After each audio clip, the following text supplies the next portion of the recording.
everybody doing out there in internet land? We're here. It's a Saturday night, and nobody here has anything better to do. Nobody. The two people that you are looking at on your screen right now have nothing better to do on a Saturday night at 2 a.m.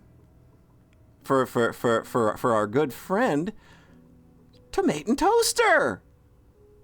Hi, that's me. I'm Toaster, or maybe Toasty, I think. Yeah, you get a lot of names. Yeah. How's it feel to be in a TV? I'm tired. You ever been in a TV before? I've never been. I mean, I played Persona 4, but apart from that, right. I don't think I've been in a TV before. Oh, well, Probably. Well, you know what? First time for everything. This is like the first time I've ever had a live human guest on my stream before. So we're breaking records here. We got a first time for everything. Popping a lot of cherries here tonight. Just great way to word that, right? That's a very great word. Yes. I feel very represented by that. I do consist of flesh and other materials. So that's very accurate, yes. Yeah, like you Unlike you. Yeah. I am made of fluff and plushy fibers and gravy. That's all that's inside me is gravy. A lot of turkey gravy. I'm a big fan of turkey. How do you feel about gravy?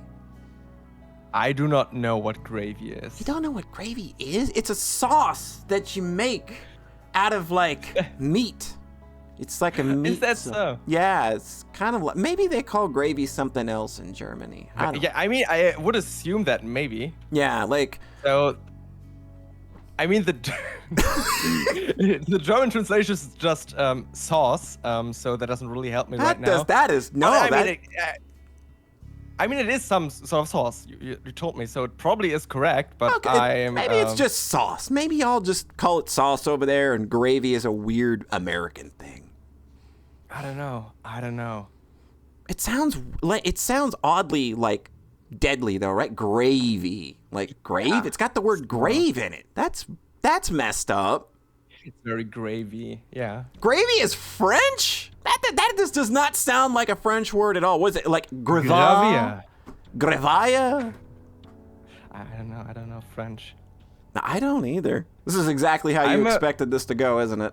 Yeah, exactly. I'm a huge fan of this half portrait behind me. Yeah? It's very perfect for this stream.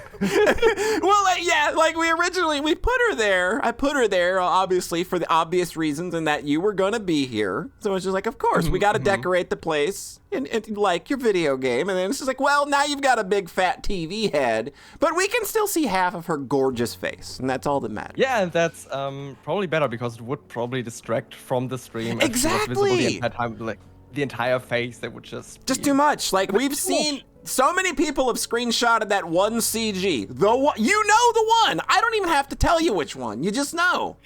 Yeah, that one. I mean, I can see it on the screen right now. Yeah.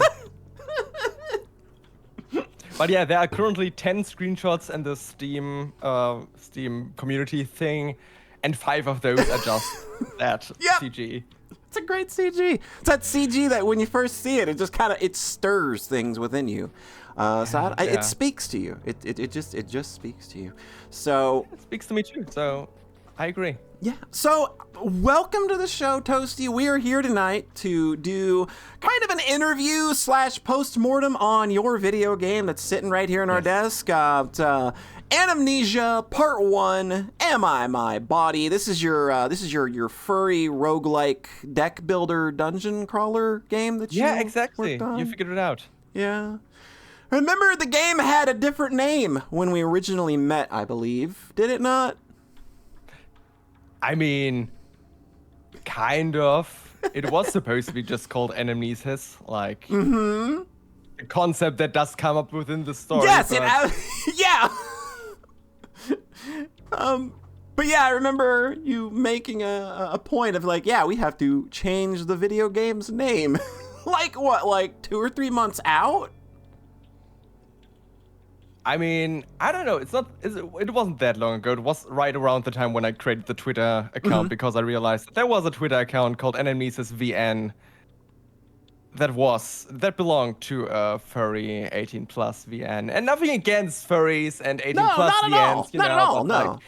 Like, I don't know if I want to get mixed up with that. Yeah, I mean, you wouldn't want to steal their thunder because, I mean, you are obviously on your way to being the next Hideo Kojima. Like, you don't want to like step on too many people on the way up, right? You want to remember, I feel like you want to be more respectful to the smaller people that don't matter and are crappy. I'm sorry, I don't think I will be as successful, especially financially successful, as any furry artist out there. So I don't know about that. God, like if I was an artist, that's one of the first things I've ever thought. Is like, man, I'm not a furry, but could you resist the allure of just, you know what, that furry fandom will pay you big bucks for like literally anything. Mm-hmm. Why not? Why not, dude? Why not? Just grin and bear it. So, what is Anamnesia for the folks at home that don't know, which is weird because we are probably going to spoiler the hell out of the video game while we're here. But what is what is Anamnesia Part 1 Am I My Body? It's a visual novel. This might surprise you. It's sci-fi mystery visual novel. If you play it, if you see it, if you look at it, if you read the first sentence of the description, you will probably be like, okay, this might be inspired by Zero Escape very slightly so. And it's correct. It is very lightly inspired by Zero Escape. I wouldn't say it's actually all that similar to Zero Escape, except for the setup, but still, if you like those vibes, you will probably get something out of Anamnesia Part 1, Am I My Body? And Part 2, and Part 3 too, maybe. We'll see. Like the way that you kind of like, I feel that like there's no big secret that this game is inspired by Zero Escape, and I feel like you kind of leaned into it in a way that it feels kind of like when Danganronpa 2 leans into its amnesia plotline, where it's just like, oh, here's the thing, you expected it. I love that scene so much. It's so good. Danganronpa 1 so much better for me because I was extremely disappointed back when I finished Danganronpa 1. Mm-hmm. Mostly because I think I expected a lot more. People were really selling me on Danganronpa as a good story. I don't want to step on anyone's feet here, but I might not agree with Danganronpa having a great story. But then when Danganronpa 2 came around, and very early on, it just really made fun of how that ending was very obvious in a lot of ways and very, well, tropey in a lot of ways. Yeah. I was like, yeah, okay, at least you know. So like they're in on it, and it just kind of like maybe doesn't necessarily take away the bad taste, but it's like, oh, like you get it. We're yeah, like that was one of my favorite moments of DR2 as well. So that's what it kind of reminded me of when I saw Anamnesia kind of leaning so hard into like, oh, you've got like an antagonist named Null. This is a death game with 9 people. I was like, okay, this feels very intentional. I mean, yeah, I could have just not called him Null if I didn't want to. I could have come up with another name, but like, yeah. That's what makes it fun. So we're about 2 months out from release now, and you've had a lot of time to kind of marinate in the game being out there now, putting it kind of in, not necessarily in the rearview mirror, but getting it behind you. And you've seen a lot of feedback at this point, I have to imagine as well, seen some streams and the like. Like, how do you feel now 2 months out from release, and how's the general response been? Well, the response was maybe good, relatively good, probably very good. Honestly, a lot better than I expected, than I could have ever thought. Like, pretty much every review has been positive. There was like 1 actual negative review and 2 negative reviews that didn't really have a reason to be negative. Let's say it like that. And of course, even in the positive reviews and some other people who told me about it, they had some criticism and all that, sure. But generally, everyone was very positive about it, much more so than I expected. Because my goal was pretty much, when I released it, was I want 100 people to play it, and I want 10 of those to like it. That would be good enough for me. And now, a lot more than 100, well, maybe not a lot more. There are like 1,500 people who started it. But let's be realistic, and I can look at the playtime of everyone. A lot of people played it for like 3 minutes. Right. So realistically, I guess there are probably like 300, 400 people who actually finished it, I would say. And out of those, most people liked it. But that's a good feeling. Like that's 300 or so people that spent, like, they gave you their time, and that's something that I always like. That's something that I always look at with my games is like if somebody like takes the time to like give me, because free time is such a valuable commodity these days. And the fact that like they gave you 2.5 hours for your cool video game, like that's gotta be a great feeling. 2.5 hours. 2. What are you saying? No, that would be very quick, I think. Yeah. Like, I know some people that just read really fast, though, and then I think that they're bullshitting me, and then we talk about the thing. Like, because I know somebody that tore through House and Fata Morgana in just an unbelievably quick amount of time. And then we would talk about it, and she just literally, like, yeah, she was there with every conversation, didn't miss a damn thing. It's like, okay, I guess people can do that. That's not me. I mean, I am very slow, I guess, to some degree. It's because in my brain, Fata Morgana in 45 minutes. That's very accurate. Yes. When I'm reading a visual novel, like I'm like, especially one that doesn't have voices, like I'm doing voices in my head. I don't know if you're that kind of person. Like that's me. I am. Yeah, like I am making an anime or a movie in my head while reading it. So that's always the fun part. So like, is this your first video game? Because like what is your general like background as a game developer? Like, where did you like get started? Is this it, or is there stuff that we can go dig up and like play your really bad stuff first? No, you cannot play any bad stuff. I would say it's my first serious attempt at making anything really. I did start playing around with like the RPG Maker and stuff very early on, like when I was 10 or something, so like 15 years ago. I first picked up the RPG Maker and made things that were certainly playable in playtest mode. But I mean, I was very young, so it usually went like I worked on one project for like a month, and then I was like, okay, let's start something else. So that was my process back then, and that has never really changed. I did then also way later start another couple of projects that I was a bit more serious about in RPG Maker, but even those didn't really go very far, too far. So no, there's nothing that I ever finished. And the reason why I finished Anamnesia, I guess, or well, I didn't, but I finished part 1 at least. I will finish, very likely. You will, we believe. And if you don't, we're all coming to Germany, and it's going to be a very painful time for you. Yeah, so my plan was, because I know that I love giving up on things, I love dropping projects, I'm very good at that. So I decided I should go about this a little differently. I had the very rough concept of it figured out, hadn't done a single thing beyond that. I had not even started taking notes, nothing. And then I was like, okay, let's just spend like 1,000 euro on commissions. Oh, jeez!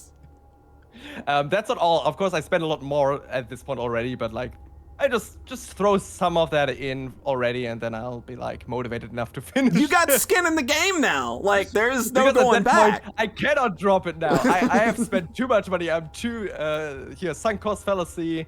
I have to finish this now. So what? Like, can we get a number? Is it, or should we not ask that? Like, what? How much money did you put into this, just out of curiosity? I mean, realistically, I'm not very good at writing that down. I'm not very good at all that stuff. Yeah. And if you look back at it later, you may weep. No, I think it's still. I would say it's too low of an amount when I look at the quality of the art and the music. Yeah, this game looks incredible. Like, if you've not seen this game, like the artwork's incredible and the music is a banger. Yes. I think like 5,000 at this point. Yeah, roughly.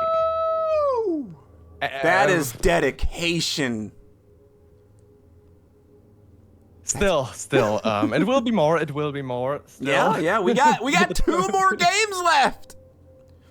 We got 2 more games luckily, left. I can, of course, reuse a lot of things. Sure, right? yeah, like that's a good thing. Most backgrounds are the same, because that's why the halls look the same. That's why there are 3 teams.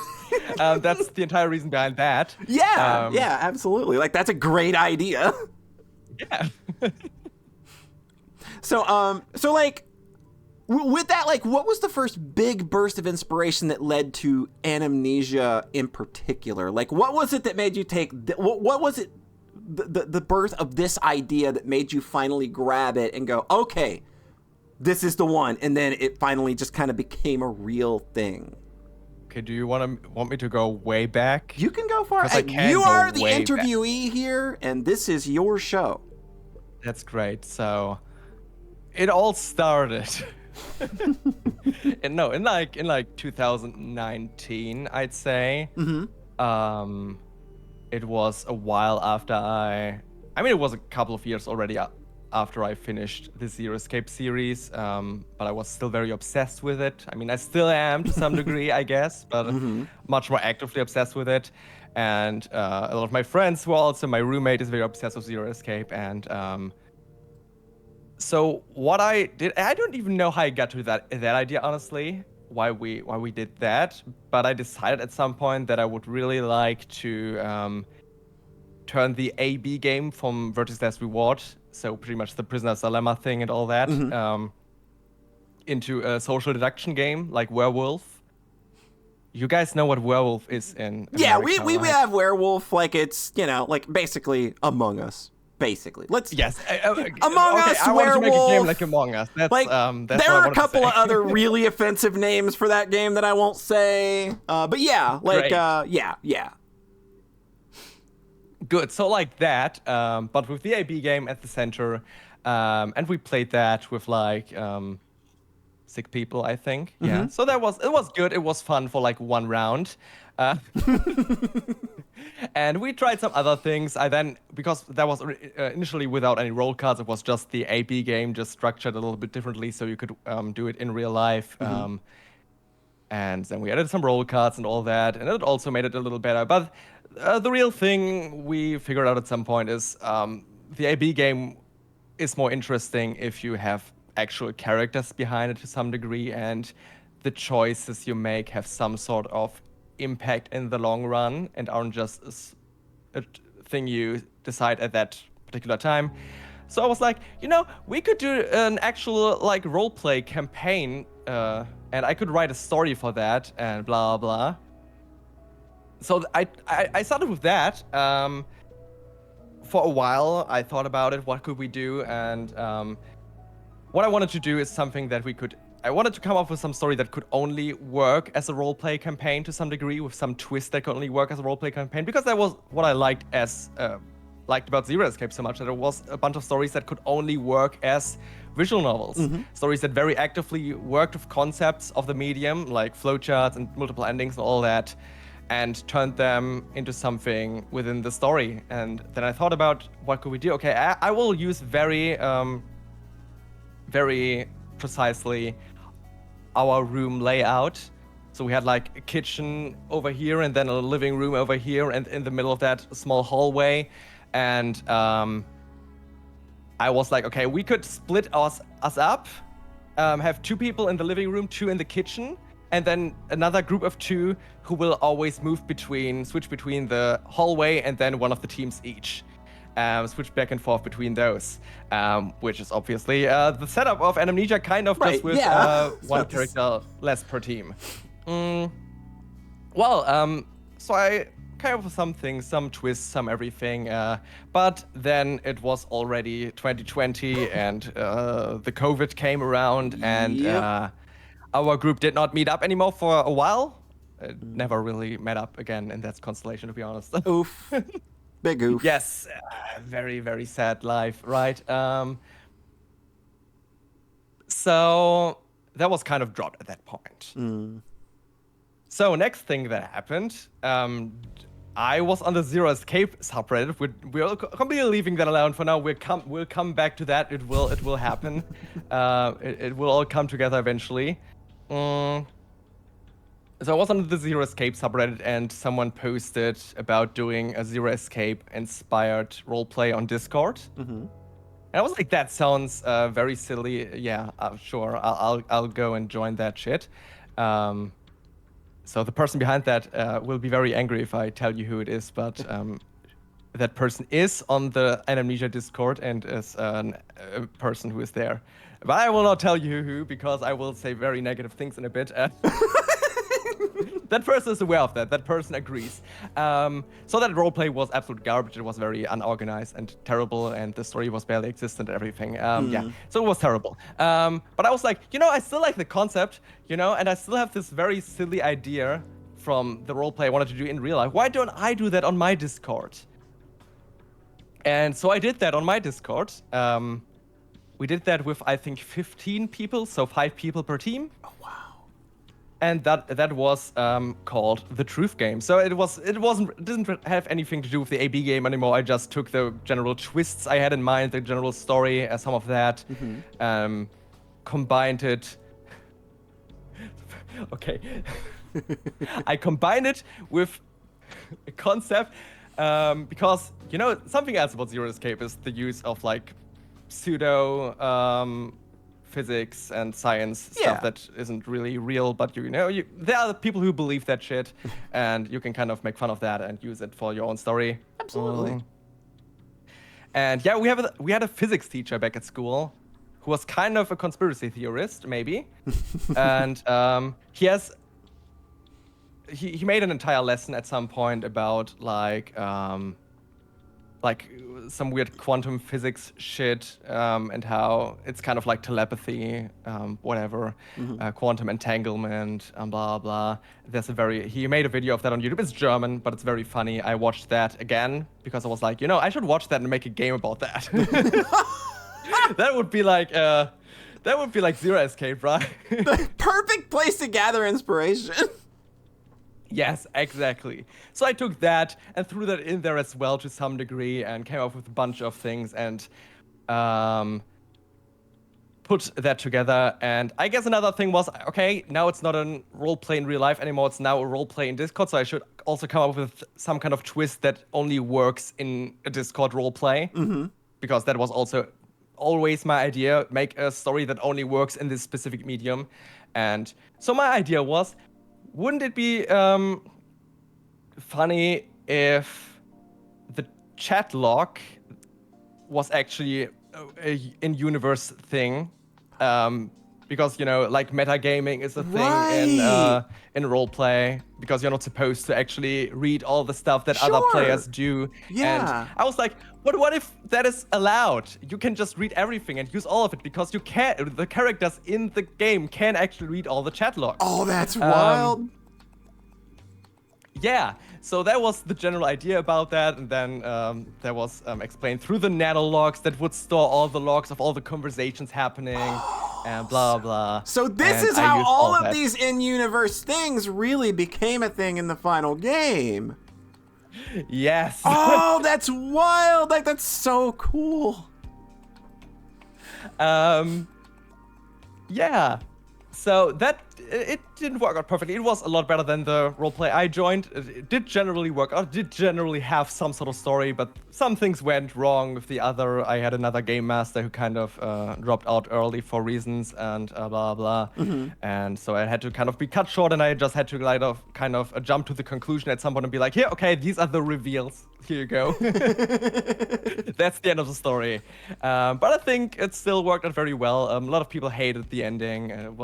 But I love that. It was like a good kind of hating them. I was like, yeah, fuck you. You probably don't like Danganronpa V3 either, huh? I love V3! V3 is my shit, and I run into haters all the time, and that's just me rolling by with the top down with my both middle fingers blasting at everybody. Like, nope, I'm here for it, and I love it. Yeah. Yeah, Styles, by the way, was also part of the roleplay back then. Oh, yeah. Wow. Just bringing everybody together now. Bringing the family. It's a family reunion. Yeah, so, but that was, it was cool, but it wasn't perfect. And at some point, I was like, I like the story a lot. There were a lot of really cool twists and ideas in there. And I would kind of like to do this again, but I didn't really manage to gather another group for it. So I was kind of like, yeah, okay, I guess it's not happening again. But I really like the story conceptually, and I think I could do some things with it.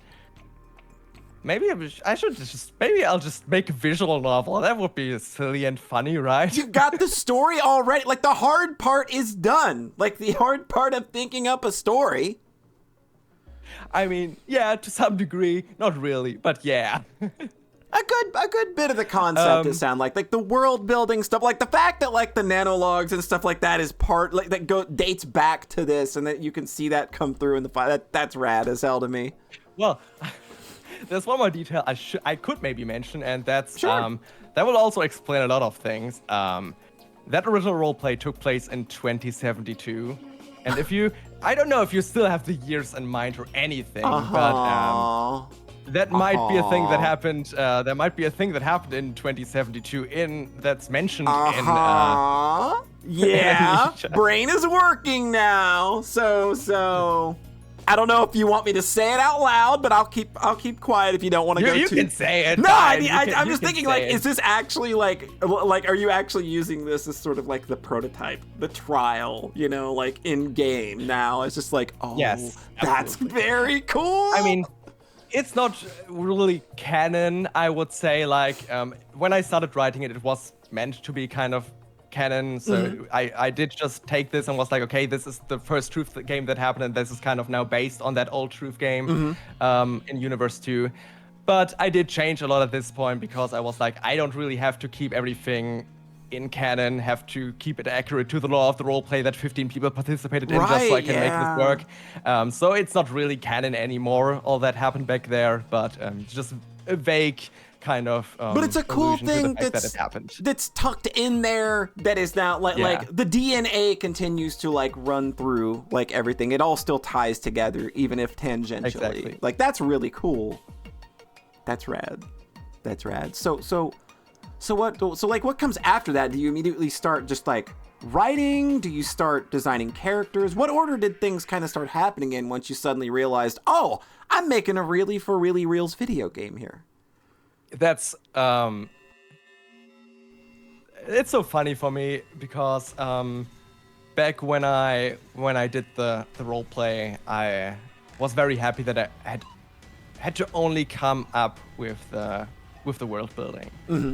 And the twists and the way the dev game worked. So I came up with all that. I did not come up with a single character really. I guess kind of the mastermind, but he wasn't much of a character. That it didn't really matter all that much in the grand scheme of things, I think. It was really more about the world and the dev game itself and some silly Uchikoshi-esque twists in there, which I may or may not be recycling partly. Hey, if it's good, keep using it. I don't know if it's good. I certainly like it to some degree. So I am really using some of it, definitely. Exactly. If you like it, it's good enough. Yeah. So I was very happy about that because I don't know. I didn't know how to write characters. What the fuck? I never did that before. I know how to come up with funny twists and funny world things, and I did that. And then I was sitting there and was like, fuck. You had to on the fly. To come up with, like 9 characters. Yeah, you had to develop on the fly like a way to write characters, and like that is a whole different thing. Like characters and voice and dialogue are just an entirely different beast. As I'm sure you now know, like if you're not used to doing that or you've never done that before, that doesn't come across in the game at all, honestly. I know, that's because that's so funny. If you look at it now, it's so different from what I had in mind when I started. Because when I started, I was like, okay, I really just want to do this funny twist at the end. I don't really care about what happens before that. Right. So I'll just have to force some characters in there that can move around and do some things before the twist happens. And now, look at fucking part 1. It is just characters. It's all characters. Like, it's such a much more character-focused story than even Zero Escape or anything like that, I would say, at least. Zero Escape often comes across as really mechanical. I think that it puts a lot of its emotional stuff in the background, whereas this really does feel the opposite of that, where it's like the mechanical stuff is there that makes the story move and that makes us move to where we need to go with a plot, but the characters really are, like, at the heart of this game. Yeah, absolutely. And it's so funny because this is never how I wanted it to be in the beginning. In the beginning, I didn't even want to write characters. I was like, oh, fuck, I gotta write characters. I hate characters. That is so wild. Without characters. Yeah. That, again, just completely shocks me because, again, the character work in this game is so good, and I think that, like, so many people have, like, gravitated towards their favorites. I think, you know, you've easily seen that in the Discord. You've easily seen that, you know, like, online and Twitter, like, you know. So, yeah, like, that's awesome, the fact that you hated the idea and dreaded the idea of writing characters, and then they ended up so good. That's incredible. What happened very early on into development was that because that was like in early 2022, I'd say, when I just started writing and came up with the general concept of everything. That's when I read the Sekimea, a visual novel that I have brought up a couple of times. That is also very, well, not necessarily Zero Escape inspired, but more like Infinity inspired, like Ramba 11 inspired.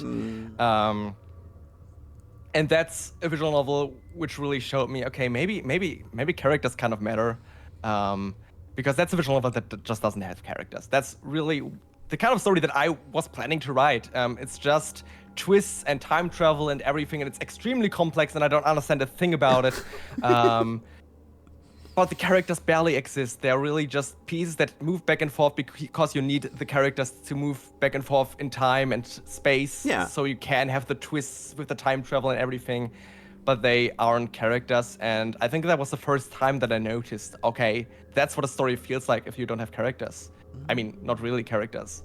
Because I was so impressed. It's a really impressive end. I could probably not come up with something as complex as that. I do not know how to plan out something like that. So I think it's really cool that they managed to do that, but that's the first time I felt how it feels if it isn't there. I think because it's like the idea of you don't really know what you had unless it's gone. Because I just take characters for granted normally, I guess, because they are usually there in stories. And then if you really have the story that's extremely plot focused, and the characters are really just there to move the plot forward, that's when you notice, okay, maybe you do need characters with some sort of depth. Sure. Yeah. You did a good job of pulling that out and learning a lesson there, I would say. Because again, I said, that's the thing that I consistently see is people gravitating toward the characters maybe a little more so than the overall, you know, the messier guts of the story, so to speak. So what was this always like? Did you end up in a Falcom situation with this story where? Was it always going to be a trilogy, or was the scope that you meant, or was the scope that you dreamt up end up being like, oh, this is way too big for one big video game for me, and I need to hack this up into a few pieces? Because I do know that Falcom had to do that with East 1 and 2, and Trails FC and SC, because they wanted to make it way too big of a thing, and they ended up having to cut it in half. Is that how Anamnesia ended up being 3 parts, or was it just kind of always going to be 3 parts? Kind of a mix of both. I mean, first of all, I think it is still a story that could totally be one game, like lengthwise. It would just take 8 million more years to make. I don't know. I think it would be manageable if I look at other projects that people have done, and also if I look at how long this took me. I could have taken just twice as long and released all of it in 2 years. I think a lot of the reason why I released it now is because I wanted feedback first. Because this is the first time I've done anything, both game design wise, really, and also, writing wise, especially. I've never even written like a short story or anything. So I did want to have some general feedback and see, hey, does anyone like this? And yeah, a lot of people like this, so fuck, I don't know what I'm doing. Great! Now I gotta do the part where I'm successful. Fuck! Yeah, that sucks. Being successful is ass! I hate it here.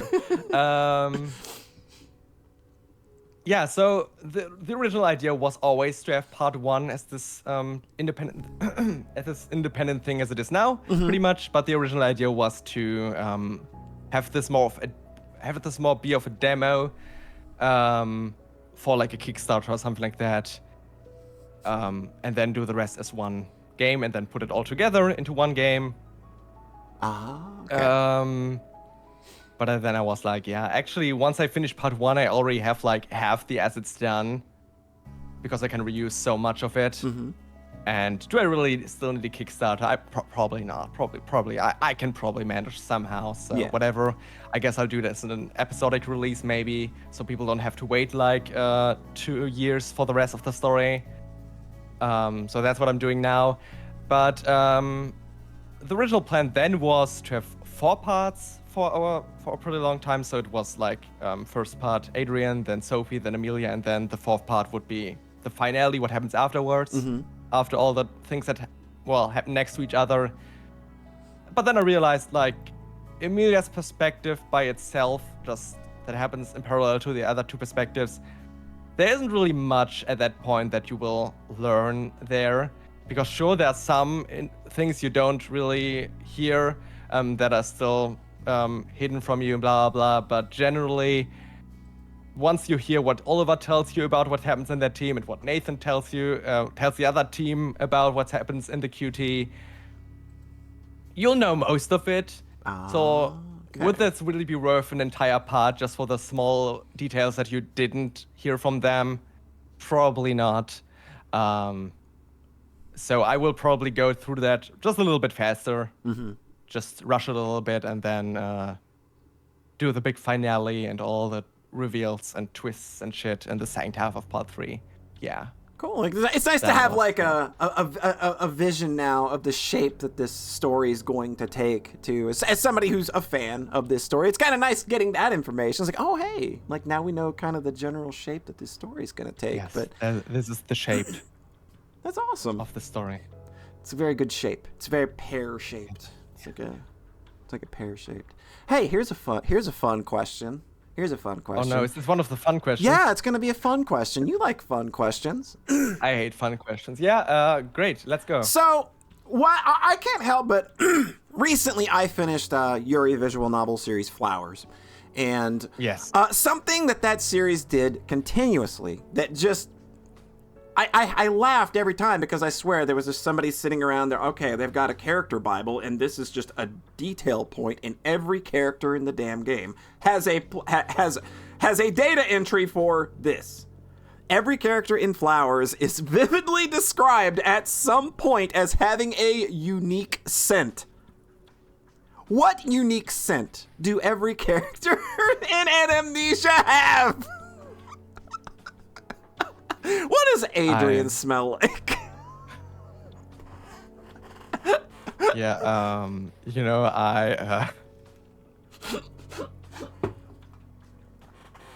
not very good with like I don't really know.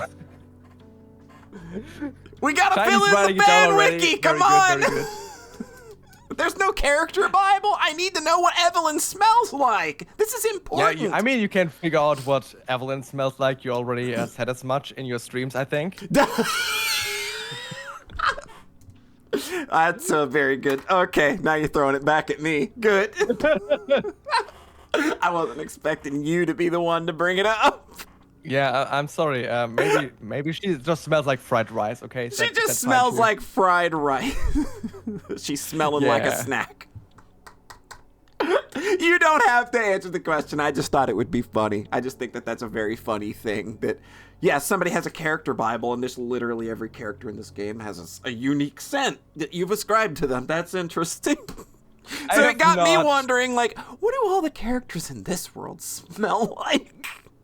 I have never thought about how anything in this game smells. I have not even thought about how I think I do say that the fried rice smells good. Yes. Okay, I guess that's the one smell that I do describe in the game. Mm-hmm. Yeah, okay. So I guess Evelyn smells good. Yeah, Evelyn smells like perfection. Very tasty. Yes. Yeah! There we go. That's all I needed. That's all I personally needed. So I know. That's the only relevant piece of information, honestly. You're saving the rest. We got parts 2 and 3 to go, and a lot of character descriptions to go. I need to reveal that slowly. It's gonna be a part 3 piece where you're just gonna have a long info dump session where everyone is gonna. Okay, so we need to figure out what we all smell like, guys, because I think this is crucial to figuring out which one of us is the traitor. There you go, literally sniffing out the traitor. Who smells like traitor? That's gonna happen. Bet you're real glad you agreed to this now, huh? So I'm always glad to be here. Yes. We'll jump back into the actual questions. I'll be nice. That was not an actual question. Wait, what? It was actually. What? You just didn't answer it, and everybody's disappointed. I know.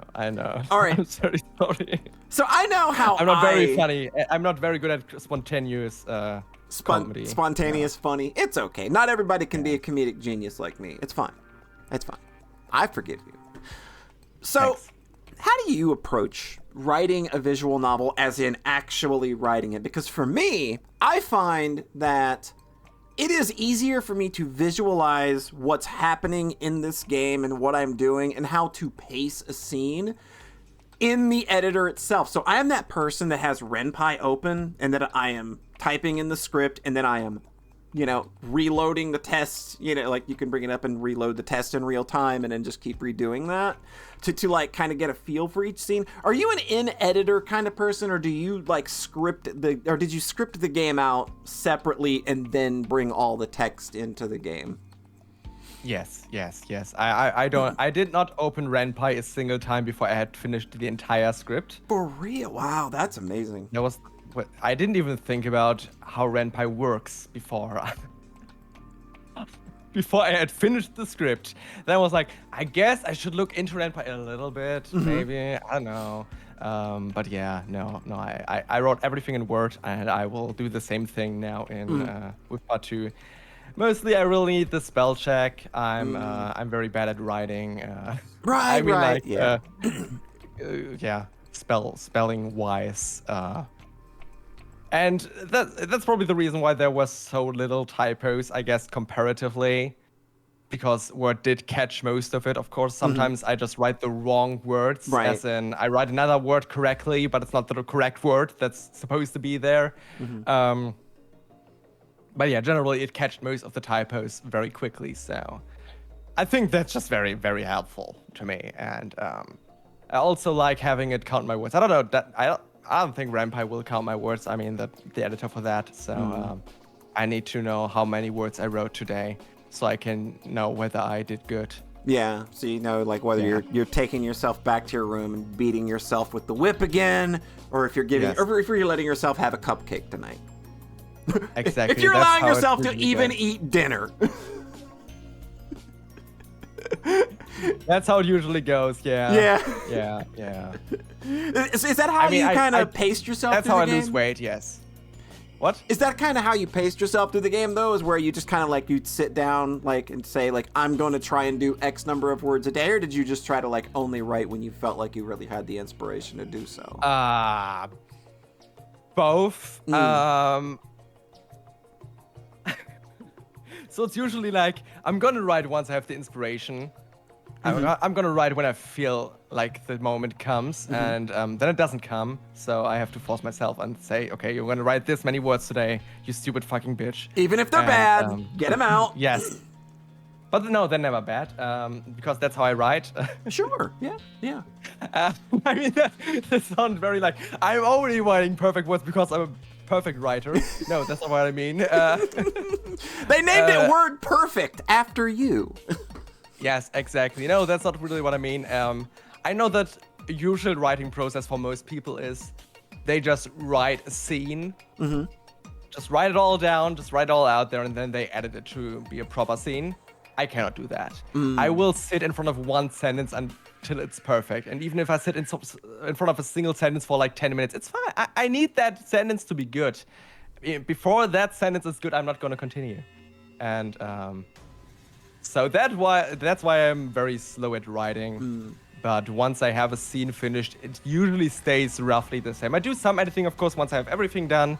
Then I go back and see, well, do I have any plot holes, or can I pace some things better? Can I cut some things out, or can I move some things around? Blah, blah. But generally, I don't really change a lot of things once I have the script finished once, and it stays very similar to the original way I've written it on my first attempt. Yeah. Cool. Cool. So I want to talk a little more about the log, because I think that this is obviously like probably the coolest mechanic in the. I mean, it's kind of the only mechanic in the game, really. It is the only mechanic in the game. But it's something that like we've kind of gone over now, like the origin of it a bit, taking kind of like how you used your Discord server's roleplay session to kind of make that a thing. And I remember I joined your Discord server. You did.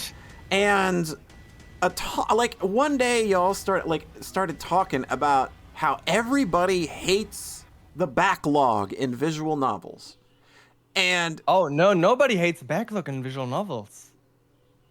This is the conversation I ran into, is that like people were talking about the log like it was a bad thing.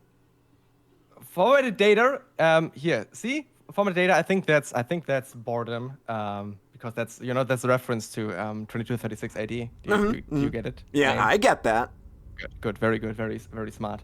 Yeah, backroll. That's the thing everyone hates. Nobody hates backlogs. Okay. Everyone hates backroll. Backroll. I mean, not everyone. Some people. I remember coming into your Discord, and I thought I was going insane when people were saying, "I hate backroll. I hate back." I was like, "What? Wait, how do you catch the stuff you missed then? What are you talking?" I remember going to another Discord conversation I was having with friends and said, "I think I'm going insane. I'm in a server right now and everybody hates backrolling in visual novels. What's happening here? How do you know what you missed? What if you press pass by something too fast? How do you find it? Why do you hate backroll so much?"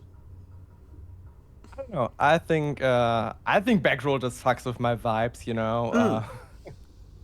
It's really a vibe thing. I think backlogs are cool. I like checking on what I've read before. I like taking big fat screenshots of the last 5 lines in a row, which you cannot do with backroll. You can only screenshot 1 line at a time because you cannot make multiple lines at once show up on the screen. So that kind of I don't really like that, but it's mostly really a vibe thing. It really takes me out of it when I feel like I can just turn back time, because it's more than just showing up the text again. It's really going back. Everything moves backwards, but without the animations. It just pops up, and you can even roll past choices that you've made and just pick a different thing. Yeah, okay, I can see now why that would be. There something. is the argument that is made, and I know that big Ren'Py fans are very big backroll defenders, and I get it. Whatever. I know most people don't care. Most people are not insane like me. So that's fine, I guess. But they will bring up things like, but yeah, what's so wrong about being able to go back and just make a different choice? I mean, you can also just save before the choice and then load the last save file, and that doesn't make a difference. So it's just easier for the player, right? And yes, of course, it's to some degree true. But I think that's just like that extra step that is in between there is enough to hold me back in most cases. And because if I think about other genres, like, okay, have you played? I mean, there are probably other RPGs where you can do that, but I'm just thinking of Risen right now very specifically. I have very specific childhood memories of Risen. I played that game the exact intended way, I'm sure. Because that game has quick save. Yeah.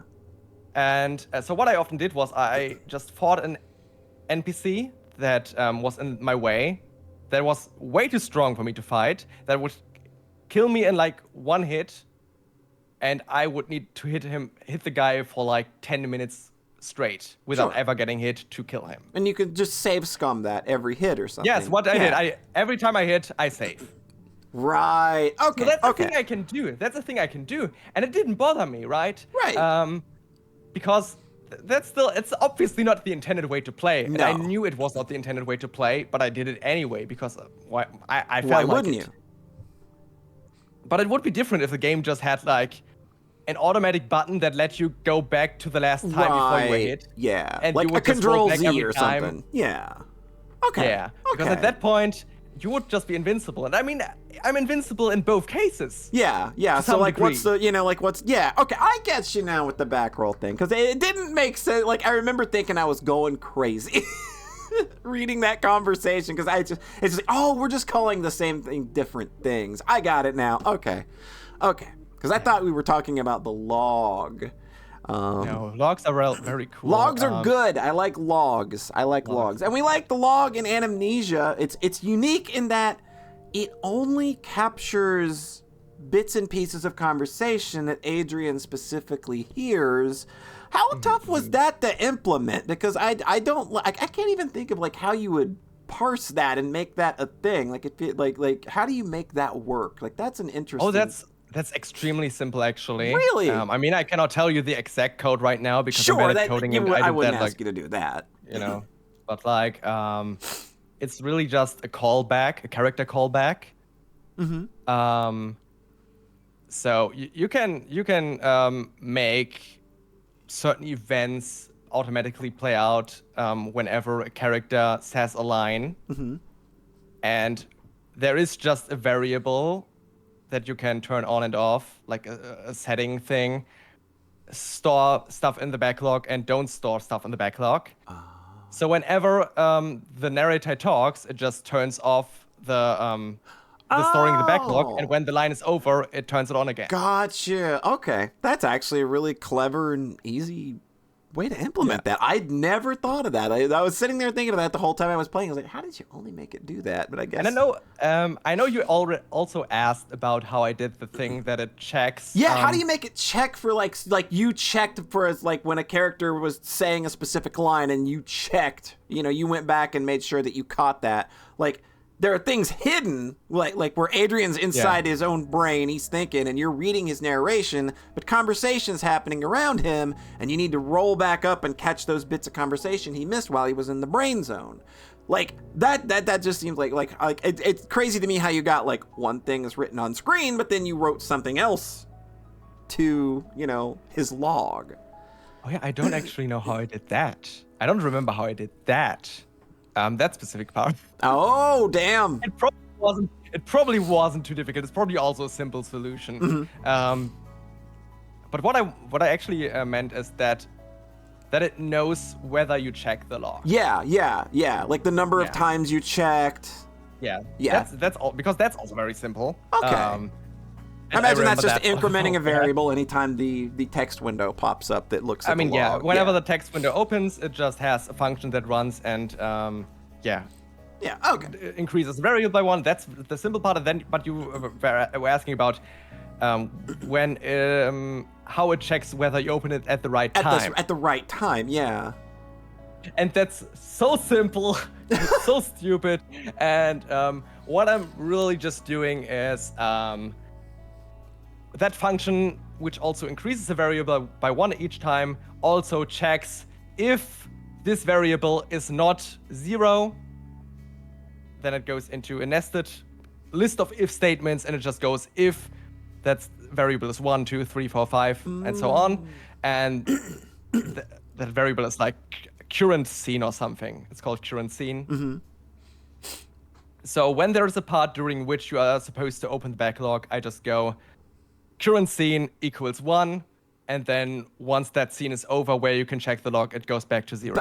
Okay, so it's just a real simple check within a certain time frame when you hit the next. Yes. Okay, that's cool. That's really cool. I'm sorry if that was like a boring question. I'm just like, as a game dev, I'm into that kind of stuff. I like knowing how people do stuff like that. And I think it's funny how simple it is. Yeah, I would not have thought it that simple. Like I can literally already see the code in my head. Having played with RemPie myself, I can already see the code in my head into how you would do that. So yeah, that's awesome. Yeah, that's cool as hell. So we'll stay on the log for just a moment, because I know that you've mentioned before that the first scene you wrote for the game was the pod sequence where Adrian goes into the brain zone to revisit the logs of his past with both Sophie and Amelia. Did you, at the time of writing that scene, know that the log was going to play such a vital role in the game? And was that scene ever written with narration beforehand, or did you just kind of always know this is how this scene is going to work? So yes, I knew that the log would be the vital core part of the story before I came up with the characters. Like as I already said, that's all of that is the first thing I came up with long before the characters existed even. But I did go back and forth on whether that scene would have narration actually. That scene is also very special because I did actually write it in German first. Oh. That's the only part of the story that I wrote in German, and then after I was done, I translated into English, and I realized, fuck, this sucks. I cannot properly translate it. I need to rewrite everything. Oh, jeez. I mean, I didn't rewrite everything, but a lot of lines, I was like, I cannot actually translate this properly. I need to come up with a new line for this instead. And then I realized I should not write this entire visual novel in German, especially not if I want it to be first and foremost available in English. Right. I want to focus on English. I'm not going to write this all in German. So,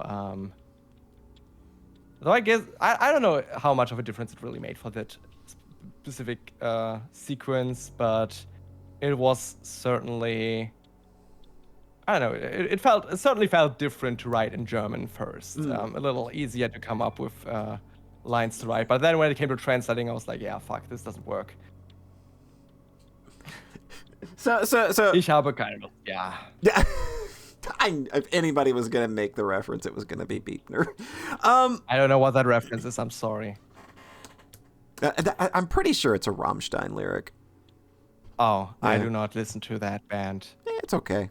It's okay. They've not been good for a while. Man, I'm sorry, I'm gonna tangent for a moment. We had a German exchange student in my high school, and I was going to high school back at a time when like Rammstein was hitting, and it was like, oh, I felt sorry for this poor kid, because they was just like, hey, could you come on, translate these dumb, brain dead Rammstein lyrics? Like, oh my god, I just felt sorry for the poor kid. He was cool as hell though, liked him a lot. But yeah, that's my dumb story. Tangent over. I don't know why. Very good tangent. Yeah. Yes. I don't know. Like, you know how it goes with me. I just go off on weird tangents sometimes.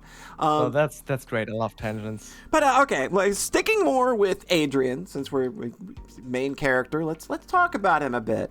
Adrian is. God, I hate that bitch. You hate that bitch. We hate. No, ask your question, please. No. In our neighborhood, it's fuck Adrian on site. That motherfucker's getting a beat down. Yeah. But he is a character who I would say for most of the story, you, as the player, you know he knows something, and we as the reader know he's holding a lot of things back.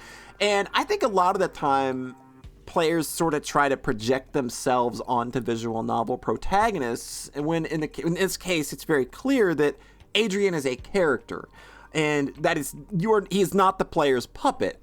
Was it difficult writing a character who was going to kind of be a closed book and really frustrating to both the other people in the game and the player for most of the game? Like, did that feel like a risk at all? Sorry. What happened? That's such a funny question. I'm sorry. No, I'm just making fun of your question. So no, it was extremely easy to write that character because I literally just all the time I could just go, okay, how would I behave in this situation? Oh dear. And then I toned it down a notch because I didn't want it to be that annoying. Right. Yeah, and people, I mean, he's still annoying, and everyone still agrees he's still annoying. I get it, but he's already extremely toned down from what it would be like if I just wrote my thoughts, and he would speak even less. I like Adrian because he's difficult. I think that's the one thing that I liked most about. I like characters that are really hard to like. I don't always like the character that you're going to like. Like we will talk, like say, hey, 2236 is protagonist. Let's say Yotsuba. Not the easiest character to get behind a lot of the time. Like, guy got some problems, and I like characters that kind of make me I like characters like Colonel Volgin in Metal Gear Solid 3 because I hate you so much. That I think those kind of things make good characters when they make you feel things. So that's a reason I liked Adrian so much. Is it's just like, you are so difficult in ways that drive me up a wall, but at the same time, it's all fully explored and explained. You get why Adrian is the way that Adrian is. It's just like, I thought that was a real interesting way, because I think that like most people like want to write the easy protagonist, like someone that's easy to kind of either project yourself onto, or whose thoughts aren't like I say characters like Sigma and Junpei, if we're gonna go with the Zero Escape, and like I think that like they're characters that can be closed books at times as well, but they're also very open. Like, you know, like Junpei is literally like, you know, squeeing with glee the moment, you know, June appears and things like that. You don't get those moments with Adrian. This dude's just like, I don't want to be around any of this. And I think that that's such a unique way to have approached this. It's not what I expected at all, so I really appreciate that. And the fact that it's just like, it's just you. Okay, you know. And like, it's just me. I'm sorry to disappoint. There's nothing, like, I think that it's awesome to, you know, put yourself in a story like that and kind of not be too afraid if people are gonna kind of maybe, like, not really be off-put by it, but just kind of be frustrated with characters a bit. Because I think a lot of it's just gonna make it more difficult when I get around to part 2 and 3, where I can no longer write myself. You know, I need to write actual characters now. Yeah, that's something I was gonna bring up, is that we know that the second game's protagonist is not gonna be Adrian. So like, how do you how are you kind of preparing yourself for the mindset of having to write another character as a protagonist that can't 100% just be you this time? Yeah, I think I'm gonna try.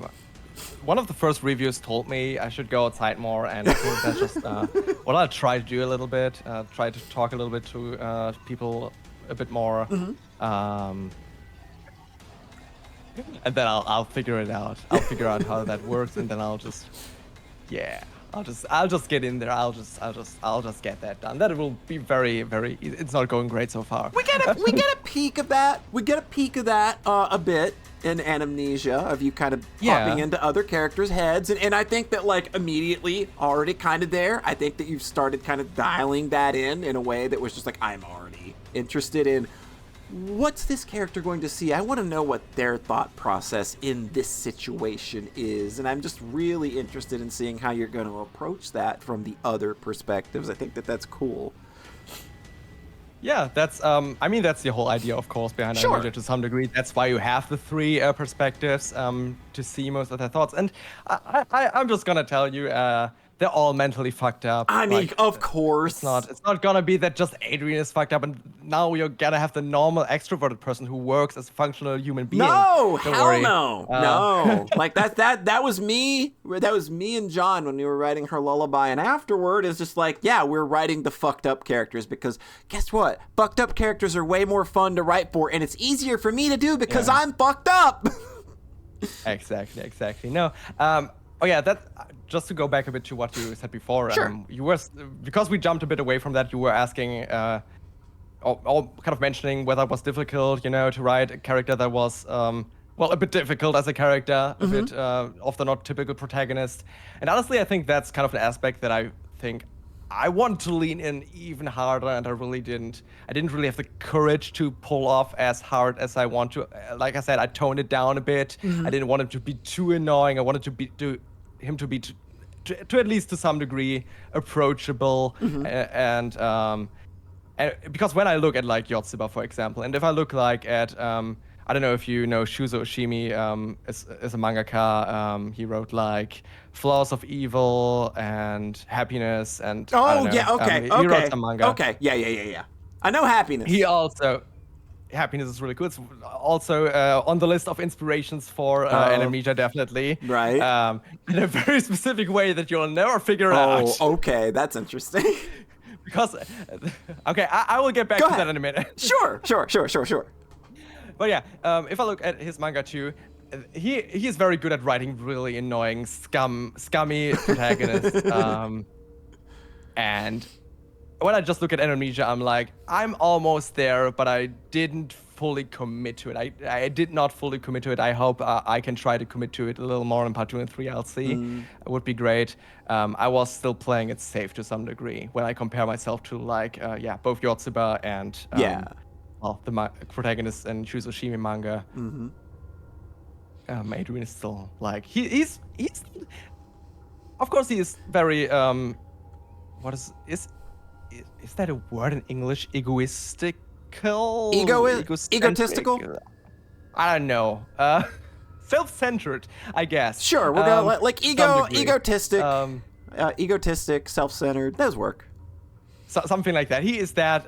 He does put his own feelings first in a lot of cases, of course. But still, he's not much of a bad person. He doesn't do any terrible things actively, really. Just kind of passively doesn't do anything. Which to some degree is kind of shitty in the situation he's in, but it could be worse, right? Absolutely. And, I think I should do it. I should make it worse, probably. Yeah, always go worse. Always go worse. I'll see. We'll see how it'll turn out. Maybe not. But I would certainly like to lean into that a little more. That would be interesting. I want to see like how bad Sophie's fucked up. Let's go. Just pedal to the metal. Let's have it. Just go. Yeah. No, but like I said, there's a lot of stories that have had a very specific impact on Anamnesia, I think. Like, I read Happiness halfway through writing part 1, and there was just one specific scene in Happiness, and I cannot tell you which one it is, but there's one scene I read and I was like, you know what, that's such a, you know what, I should put that in, and now it's like a big thing in my head. I don't even know if I'll do it. I might not, but I think it would be funny if I did. Okay. Everybody go read Happiness, and then we will watch. You will probably, like, that's also a thing, like, if I told you all the things that have to some degree probably inspired Anamnesia, even if you went and read those and like tried to compare them to Anamnesia, you'd probably not figure out what the fuck I'm talking about. Well, because everybody pulls something different, I think, from, like, if you're gonna write something inspired by something, I don't think that it means you're necessarily just copying it. I think you're more or less copying, like, the vibe that it gave you, or like some way that it made you uncomfortable or unnerved. That's how I typically approach writing. Is I don't usually want to copy something. I just want to write something that captures this very specific feeling that I got, and that's kind of the vibe that I get. Having heard you talk about the ways that you were inspired by the works that inspired you to write Anamnesia, is that it's more of just like, you're not just doing the same thing. You're not doing the Signalist thing where you're just literally ripping a scene from Silent Hill 1. I mean, I would say I'm kind of doing that. In a way. It is not inspired by Signalist. I mean, there is Signalist inspiration, by the way, in Anamnesia, definitely, in the way the endings work. I did not intend to have multiple endings initially, but then I thought, like, but when I played Signalist, I mean, I've already played Silent Hill 2, so I could also be Silent Hill 2 inspired, but it was when I played Signalist that I really thought, you know what, the way multiple endings work and that they are based on how you just interact with the game system without making active choices, I want to do that. And that's how the endings are now based on, the way you interact with the backlog without having any active choices directly.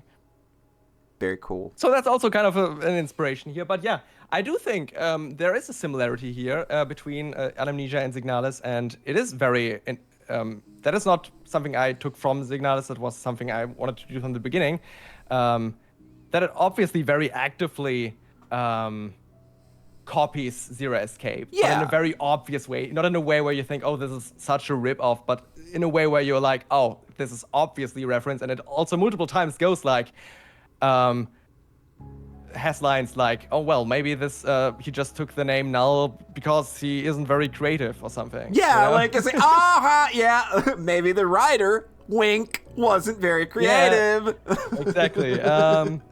So it's definitely a story about that, because that's also something that comes up, of course, in throughout Adrian's story, kind of, that he is worried about that he can't produce anything unique if he does try to get into music again. That he can't make anything really that stands out and can be remembered, because it will just be like very generic, basic music probably. Because every song has been written, so why should I try? You know. Yeah, exactly. And I mean, to some degree, that's something I noticed when I started writing Anamnesia, that no matter how hard I tried, it couldn't be 100% unique. All the ideas I had were always something that I at some point stumbled over and was like, oh wait, that's kind of like the idea I had. Oh damn, once again it happened. Yeah. And at some point you just gonna realize every story has already been written on some level. Sure. And we can just recombine elements of stories that already exist. So that's very intentional, and that's something that Anamnesia will go more into, I think, to some degree. We'll see, right? I'll see. I don't want to promise anything. Sure. But, yeah. It will probably be something that will be explored a little more. Yeah. Yeah.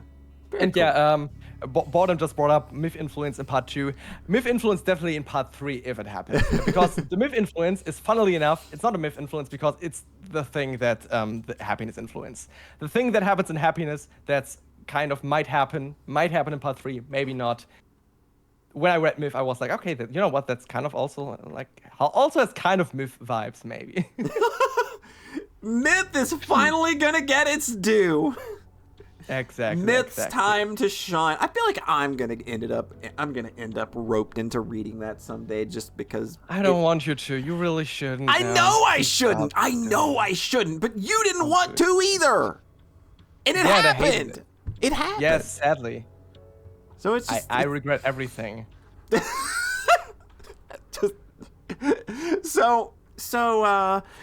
Continuing with the story itself and the audience, kind of like what they gleaned from it, were there any like specific reads or ideas or concepts or theories that any of the readers kind of ended up throwing out there that caught you off guard, that you just kind of like, wait, what? You got that read out of it? Was there anything like prevalent that really stuck out in that regard? I don't think so, to be honest. Really? I think everyone is very good at reading. Everyone was very good at reading. God damn it. Why is everybody so smart? Yeah, you should stop reading. I mean, if I really went back and looked through everything people have said, there are probably some individual funny things that I was like, what the fuck are you talking about? What was that? Okay, that feels rude to say, but okay, I will not say who it was. But I mean, there aren't many options because I guess it has to be someone who made a playthrough, right? Because I wouldn't know otherwise. But it was very convinced. Just at me, dude. Just at me. Yes, I'm talking about you, of course, specifically. Who until very short before the end was very convinced that Sophie and Emilia are very good friends. That's all. I thought that was very funny. It's just, sometimes you don't catch things. Yeah, I think that's all.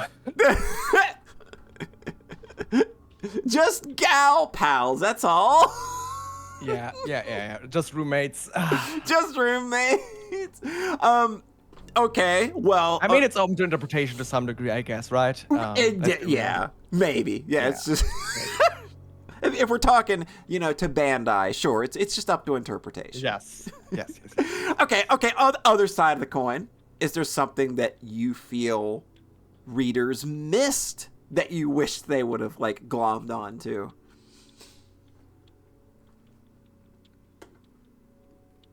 I mean, I guess it's very funny because to some degree, I guess it doesn't work anymore. The entire point behind part 1 just doesn't work anymore because it's too good. Because like part of the point of part 1 was, it doesn't matter if it's shitty. You should just do art anyway. Just push it out there and throw it out there. And that was about me writing part 1 and publishing part 1. Even if it's shitty and everyone will hate it, it's fine. But no, nobody hates it, so it doesn't work anymore. So I guess it doesn't work because commentary. Yeah, I can kind of I think that I saw kind of like that, because I did talk to you a lot throughout the last few months of this game, and I knew sort of not maybe your fears, but just sort of like your anxieties with putting this out. And I did see that reflected in Adrian, but again, just like when it came out and then the game was good and everybody loved it, it's like, well, shit. Yeah, well, shit, guess I need to make it worse on purpose. Like Myth. Really. Like Myth!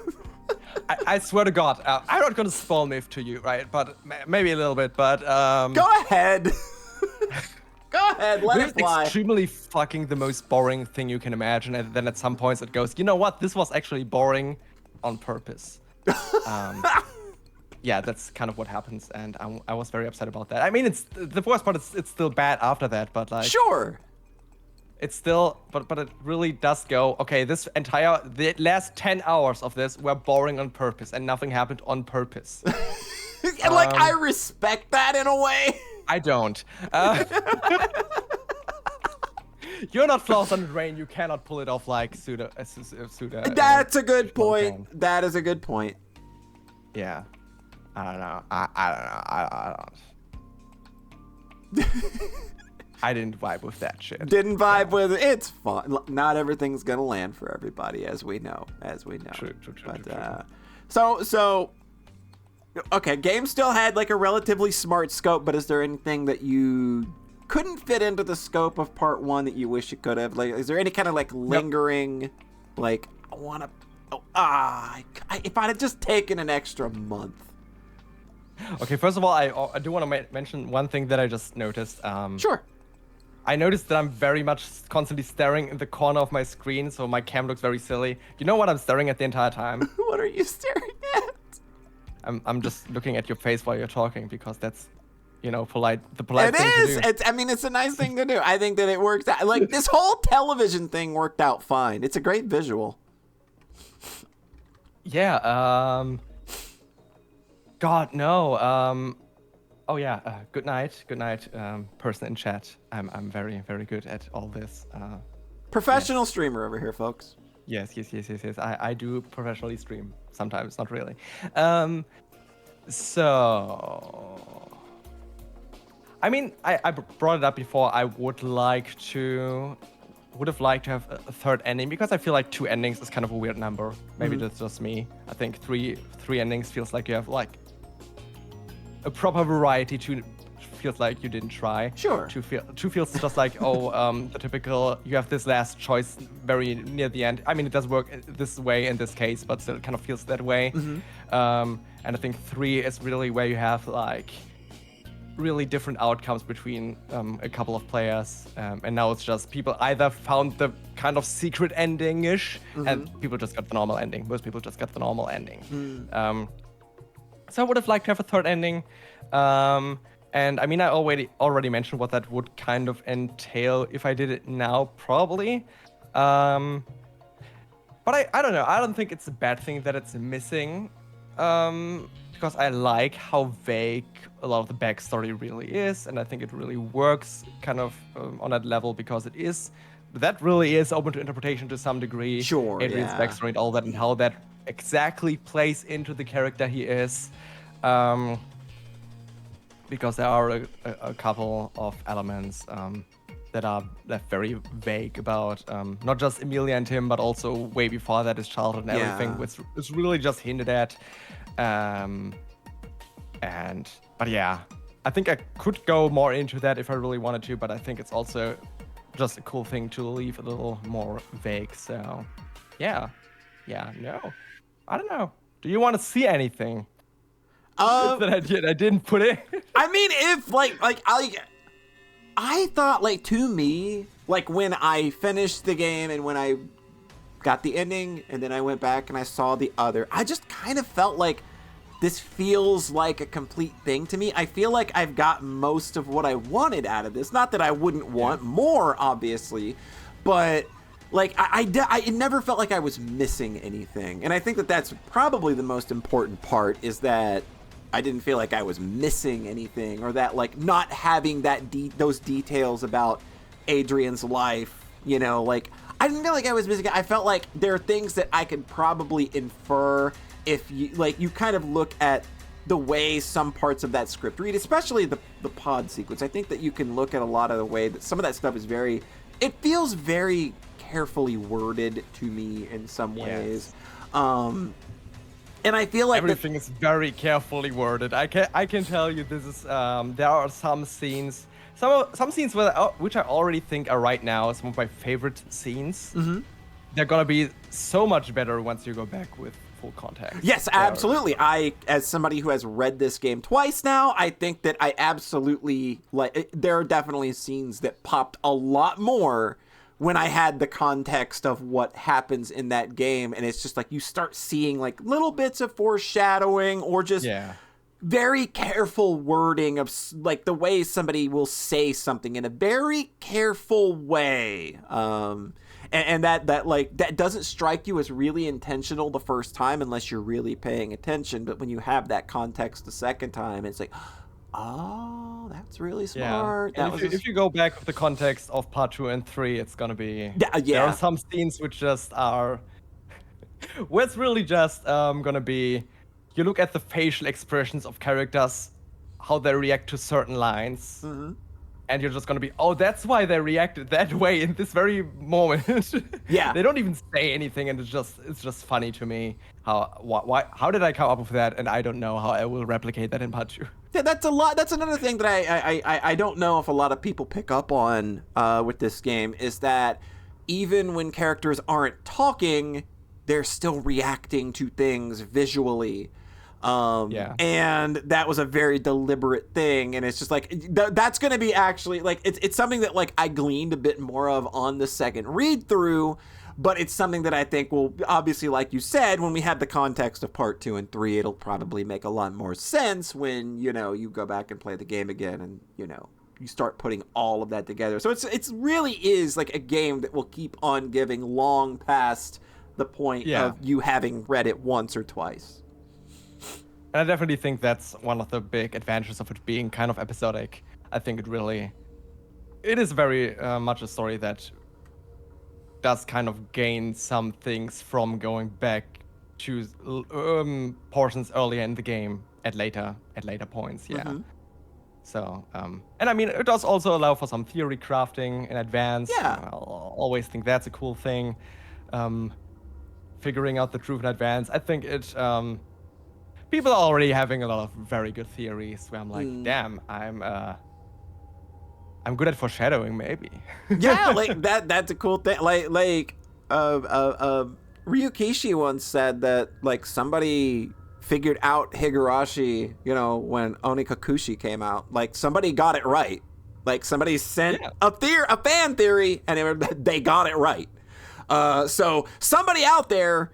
Has anybody out there, do you think anybody out there said the magic words? It's just like, oh, they done figured it out.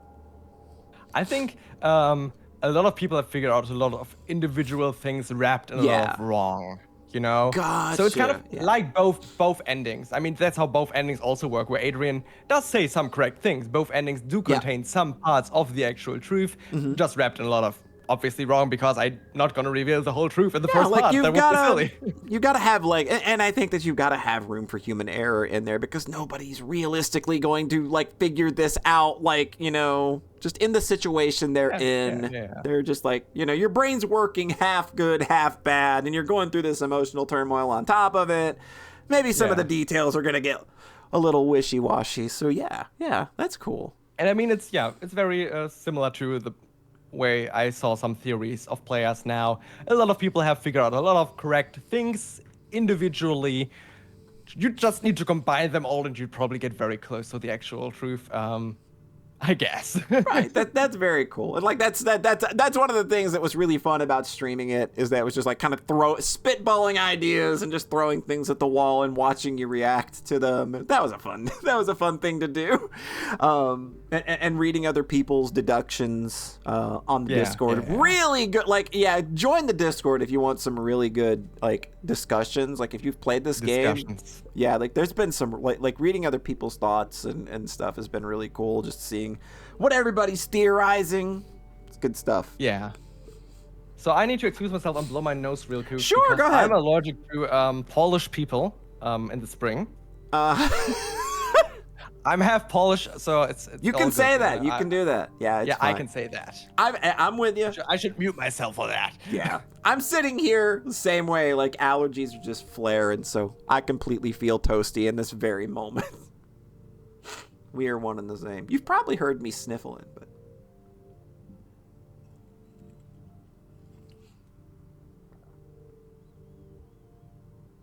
Amazing. Okay. Oh my God, there's a great. big old boogie just hanging down. I can see a big old boogie. Yes. Oh, that's so gross. So gross. Yeah. So, guess we could start winding down a little here, but I want to ask, what is something, like, what did you learn from making part 1 that will make approaching part 2 a better experience, both from a game dev point of view and from a storytelling point of view? Fucking nothing. Nothing! Just fucking nothing! I'm literally perfect. I've already figured this out. No, I mean the other way around. I still don't know what I'm doing. I think that's the best way to... That is how I develop all of my video games, friend, is that I don't know what I'm doing. I'm just throwing shit at the wall. So, okay. So, I guess I'll split it up in between game dev and storytelling. Sure. So from a game dev perspective, I did learn one thing. Because I guess my biggest regret about part 1 is that I didn't have the mechanic, how it exactly works, figured out before I started writing. And then I kind of had to force the exact details in on how it could split the routes and all that, blah, blah. That's something I had to force into the script after it was done, pretty much, the general outline. And I kind of wished I had that figured out first, so I could then,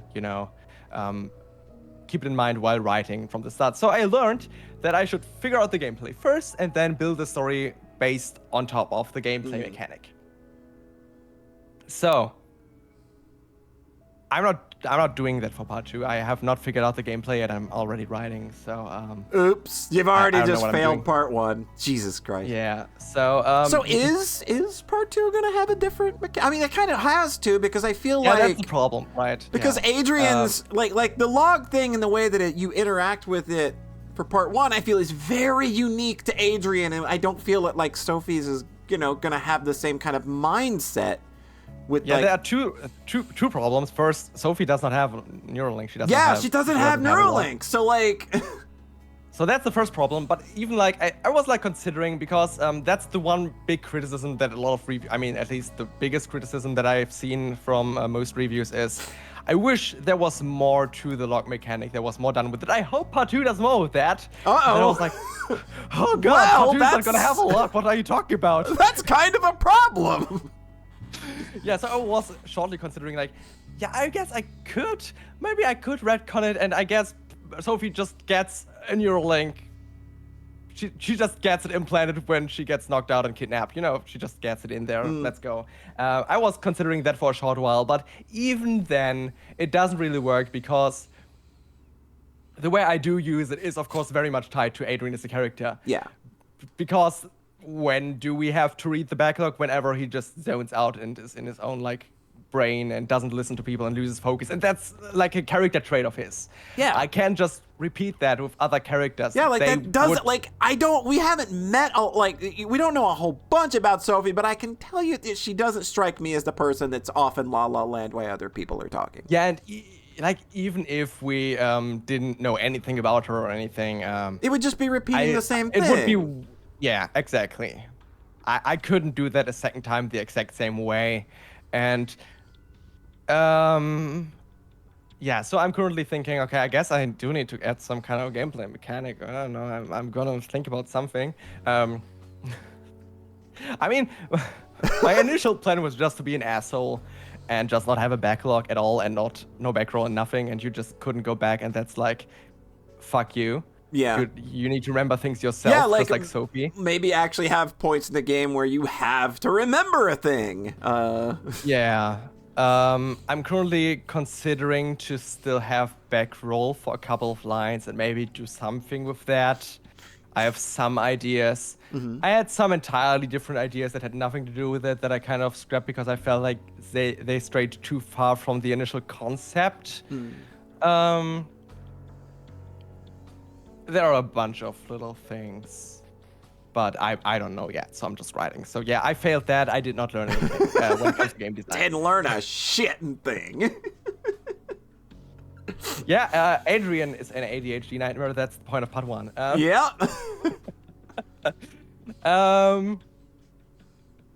So yeah, from a storytelling perspective, I guess I learned that I don't care. about writing advice at all. I should not care about writing advice because I guess that's one of the reasons why I was so worried before releasing part 1 that everyone would fucking hate it. Was because I looked at writing advice at some point and was like, fuck, I'm doing everything wrong. Every single thing. Yep. Like, they're telling me I need to have, like, proper, clear conflict between the characters the entire time. There's no conflict. They're just sitting around all day. They're just talking. And nothing is happening. And every character needs this, like, clear goal that they're striving towards, this one weakness, and that they're overcoming throughout the story. I mean, I guess Adrian kind of does, but it's also, like, there's also, like, a mess of, like, 5 different aspects and goals that always intertwine, and he's not sure which one the right goal is, so he doesn't really do that. And in the end, I guess it turned out fine, and people liked it, so I guess I should just not care and just do what my brain tells me to do. And I think that's vomit it all over the keyboard. I think that's the best way to do everything. Like, I don't follow, like, gameplay design, like, rules or things that people tell you to follow. That anyway. They're telling you the games need to be fun. Yeah, like, my games don't need to be fun. Like that. Yeah, exactly. But yeah, it's just I think that now more than ever, it's so much easier to make things. And I think that, like, just letting people play, we get so mad at people playing with stuff. And I think that, this is what you did. It's a form of play, really, where you're just taking your ideas and you're doing what you want with them. And, you like it. And it will find an audience. And I think that stuff just comes out more honest, even when it's flawed or, like something like 2236. We'll talk about that because I think that game it has such a unique voice. And I think that it is a game that could have only been written by the person it was written by, because it takes so many of the things that person just so uniquely invested in. And they so uniquely want to write about, and they care about, and the way that they explore those ideas, and the way that all of those tie to the actual emotional core of the story and everything that's going on. I think that none of that comes through from somebody paying attention to how you are quote unquote supposed to properly write a story. I don't think 2236 works if you follow those conventions. This is just somebody playing. This is somebody just engaging in play, but it's just with words and images and sounds. And I think that it's the same with you, in that, like, you didn't follow anything that anybody told you to, and it ended up okay. That just shows that all conventions, I feel, are just kind of bullshit. Yeah, that's the conclusion I came to. I guess that's what I learned on a storytelling perspective. Just don't care about that. Don't give a shit. Don't give a shit. To some degree, I guess, because if you do always follow it, if everyone follows the same conventions, then I guess to some degree aren't all stories going to end up the same, and isn't that kind of, once again, what Adrian is so worried about? Exactly. We don't want to do the same. We just want to do brain on keyboard in text, and then it's there. Exactly. Like, it will find its audience. People that, like, it's just now more than ever, I think, like, outsider art and things of that nature just have so much more of a home now, and it's so much easier to make games these days and to be creative in those ways. So you're just seeing so much more of this stuff find an audience on places like Itch and even places like Steam. It's just like, I think that that's an awesome thing, and I think that that's awesome for game development. Everybody should make video games is really what I'm saying. Yeah. Get out there and make a video game, because absolutely. I mean, we're talking to some... That's the message of Anamnesia Part 1, So. Go out there and do something. Make the sloppy piece of art that you want to make. It's not going to be perfect, and it don't have to be. And sure, it might even seem derivative. But that's okay. You figured out Anamnesia Part 1. That's very good. I'm very glad. That's all I wanted to hear. Yes, I think everybody here absolutely loved the game. I know that, I'm just I never would have imagined that when we met, you were telling me you were working on a visual novel, and I run into so many people that are like, I'm making the biggest video game in the world, you know? And it's just like, oh, I'm so sorry. You're probably never going to finish that. And it's not something you want to say to them, obviously, because I want everybody to finish. I really do. And I know. That's why I spent money on it and went like, I kind of have to finish it now. So, like, the more I talked to you about it, the more I was like, oh, no, wait. This is serious. Like, there's some, like... This is happening. When I saw, like, screenshots the first time, I was just, like, blown away. When you did that first teaser trailer, it was just like, oh my God, this is, like, a real thing. And, like, this is a first project? Holy shit. Good stuff. Yeah, hell yeah. It's an amazing message for your game to actually put out there. Like, make your sloppy art, let it be what it is. Like, it's gonna, you know, you're gonna make a thing that's got that is just your unique voice, just in the same way that 2236 has a voice that's unique to its creator. Anamnesia has a voice that is very unique to you, and I thank you personally for putting that out into the world. Yeah, I'm glad people like it. I'm glad you liked it. I'm glad to be making more bullshit from now on. Absolutely. I think I speak for everybody when I say it's just like, part 2, I need it now. Come on, hurry up. What's the problem? A lot of problems. There are a lot of problems, okay? There's a lot. It's a leaky boat in here right now. I'm still putting this whole thing together. I'm very bad at planning ahead. I'm very, that was also something with part 1 for me. I know you're supposed to write a very detailed outline and just work around that outline or something. And I mean, I had a rough outline and it was a little more detailed in the beginning, but I just noticed that if I try to write scenes in a way where I'm very much going into a scene, okay, these characters need to talk about this, and this topic needs to lead towards this topic, and then this topic, and in this order and everything, then I kind of force them to do things. But I don't want to force them to do things, I want them to act as the characters that they are. Sure. And try to constantly think, what would this character say right now in this moment? And just have it kind of play out, I guess. Yeah. So a lot of things just aren't planned out and they just happen, and I just have to kind of make that happen again in part 2 and hope that it works out. And if it doesn't, then whoops.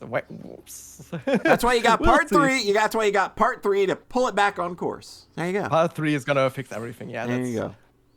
It's your 0 time dilemma. You've got your 0 time dilemma left to pull it off. I like 0 time dilemma, so that's my plan. Yeah, I love 0 time dilemma. All obviously. Right. I mean, did you look at fucking Anamnesia?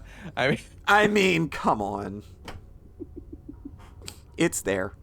Yeah, it's there. It's right there.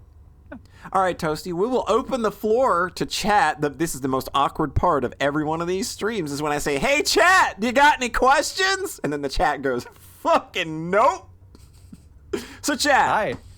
Shiny, I told you had to ask a question. Yeah, Shiny. And indefinitely. Yeah, there's a ban hanging over Agumon's head right now. So yeah. So I don't know. I would think twice about saying no or just ignoring me. You're telling me that will be you had down the line for you. A whole week to think, and you didn't come up with a question. 1 question, 7 days. That's not a question. That is a 4-letter curse word, friend. Yeah, I agree, though. I agree. Which characters observe 420? Man, I'm gonna... What does that mean? What are they observing? 420 is the weed day. Yeah, I get that, but are they observing? Observing as in partaking. Oh. Yeah. See, I'm gonna say Amelia and Sophie for sure. Sophie for sure. I don't know about it. I mean, yeah, I guess Amelia would be kind of. She strikes me as curious enough. She strikes me as having the curiosity. Yeah, I would say so. It makes sense. You will. Yeah. Actually, it will happen in part 2. All right. Definitely gonna have the big bong session in part 2. I mean, it does really make sense in context with another scene that's already written. It would make sense for that to happen as well. Yeah, no, it absolutely makes sense. Evelyn's too pure. Yeah, Oliver definitely also. Yeah, I mean, not too pure. I mean, he would also, yeah. Yeah. I mean, yeah, it's now legal in Germany, and it takes place in Germany. Well, so there you go. Valerie, absolutely smoking up. Yeah, probably. Yeah, I don't know. It just strikes me as like, yeah, you pass her the doob, she's taking it. Yeah, I think the one character that you don't know three. I mean, I guess you don't know 3 characters yet. Right. So far. Yeah. There's one more I'd say who definitely smokes the weed. Sure. But the rest. Those marijuana cigarettes. Okay. Well, there you go. Like we didn't have a unique sense. We didn't have a unique scent for every character, but we did nail down who be token that good stuff. Yeah. Oh God. What's their favorite food? You know, I have no fucking clue. And that's also a piece of writing advice that I often read. You need to figure out your characters completely. You need to know everything about. I don't know anything about these characters. Like aside from the parts that are in the story, I know those. I figured they those like out, fried rice. Exactly. There you go. Everybody likes fried rice. They all like fried rice. It's their favorite food. It's their favorite food. Rice,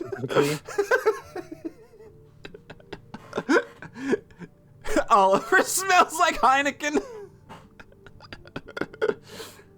But yeah, I'm glad we got amazing questions. That was a good one. Honestly. Yeah.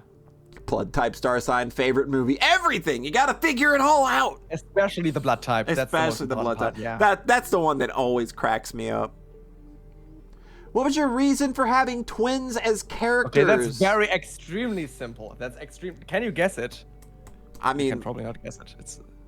I mean, my guess would be like the analog between Luna and another character, but. Oh no, it's not. It's.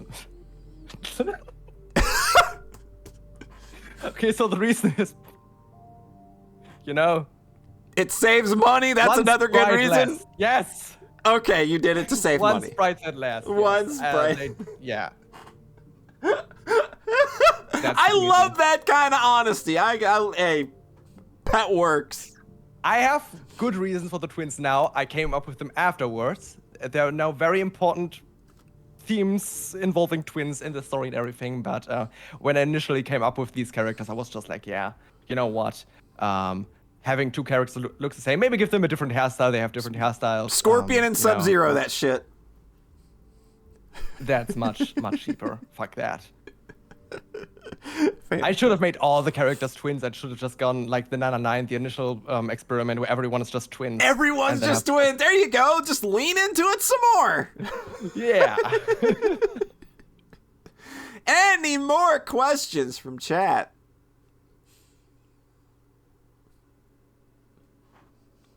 Just give everyone a different hat. That's a good one. Palette. Yeah, I like the idea of everyone being a palette swap ninja. That's a good one. Where's the ninja in this story? I guess is my only real criticism is I feel every good story needs a ninja, and there's no ninja so far. You mean a literal ninja? Literal ninja, somebody just gonna throw some ninja stars at people's faces. Yeah, that might not happen. I have to excuse. Gonna have to drop a couple points on you for that one. Oh. I guess.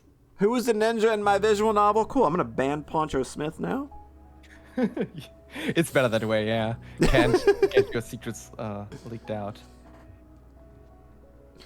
Adrian with a mustache would be a great new character. Yeah. Kickstarter goal: add a ninja. Why not?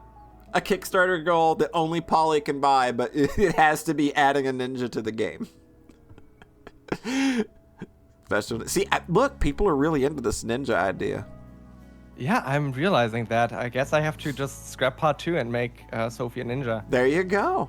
I'm gonna go Photoshop Sub-Zero's mask onto Sophie right after this stream. Yeah, there's a ninja in my visual novel. You just can't see them, and they chose not to act because they just knew that those characters wouldn't grow if that ninja took action. You see. Exactly. Yeah, I'll let you steal that for Anamnesia if you like. Thank you. I'll consider it. Yeah.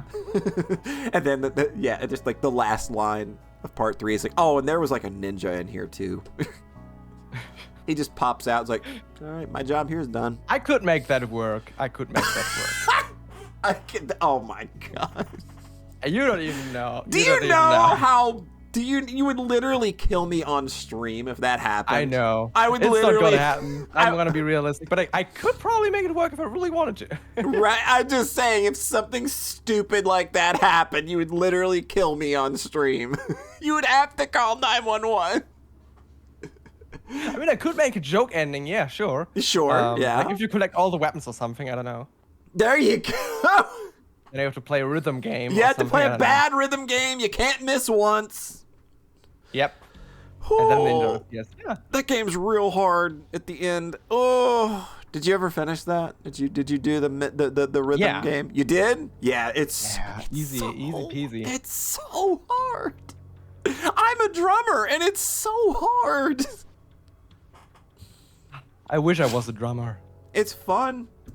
It's loud. It's very yeah. For sure. Yeah, my parents were not the biggest fans growing up of me having a drum kit. Yeah. They yeah. They never complained much. Yeah, they let me keep it. So they didn't hate it that much, but it was definitely a point where it's just like, oh man, I think my neighbors would have been more of the issue. Yeah, we definitely had. Yeah. I definitely once or twice may have gotten authorities called on me for making noise. Once or twice. It happens. Yeah. It happens. All right. Well, I guess it kind of looks like we're winding down here. But is there anything else that you would like to personally kind of bring to the table that we didn't get a chance to talk about, or any points that I missed, or? No. I think we got good points. I'm just gonna finish with, go out there, do the art thing, right? Don't keep your thoughts in your head. Like that's the good thing. That's the good stuff. Yeah. Absolutely. Yeah. Okay. Can't think of a better message to end on. Go out there, exactly. Make sloppy art, make something that's uniquely you, and be proud of it. Because it works. This is absolutely one of the bigger cases you can look at and go, yeah, you know what? I can do that too. Exactly. All right, everybody. Thank you so much for coming out. And of course, Toasty, I want to thank you for letting me have some of your time. I know it is so late over there, and you've been such a great sport in showing up. No, it's really great because, like, I told you before stream, my roommate just got up at like 3 a.m. So like 50 minutes ago now. She's gonna go to the airport in like 30 minutes, I think, because she's going to America. I can still see her off now because I'm still awake. Isn't that great? I can say hi and bye. That's fantastic. And I wouldn't have done that otherwise. Well, but now I'm still awake. So you're going to have a very unique experience in America that I'm having right now, where I can hear neighbors outside yelling very loud. They are having a big old fight. It sounds pretty I'm hearing doors slam. Oh, beat me, I would have absolutely been sleeping. I already had a nap from like 9 p.m. to 11 p.m. and then I drank 2 energies. Like I have a whole liter of energy in me now. That's not good. Oh, Lord. But I'm awake. You are wired. Before this stream, we were both talking about how tired we were, and I literally was laying down on my couch, just like dozing off when Toasty messaged me, "Hey, do you want to test out stuff now to make sure our setup works?" I was like, "Oh God, oh shit, okay." We were both convinced we were gonna fall. We were both convinced we were just gonna end up dead by the end of this, but we made it. Yeah, we made it. Crazily enough. So what do you want to plug on your way out? Where can everybody find you, friend? Oh, I thought I was gonna plug 2236 AD, sorry. Go ahead, do it. Yeah, you should read 2236 AD, it's very good. Very good.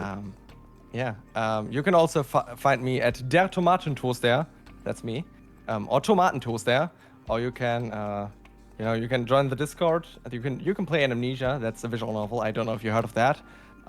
That's me. Cool. I'm Thanks. very good at this stuff. Well, again, thank you so much for making time for me. I really appreciate you stopping by. I hope we presented your game in the best possible light that we could, because I feel it absolutely deserves that.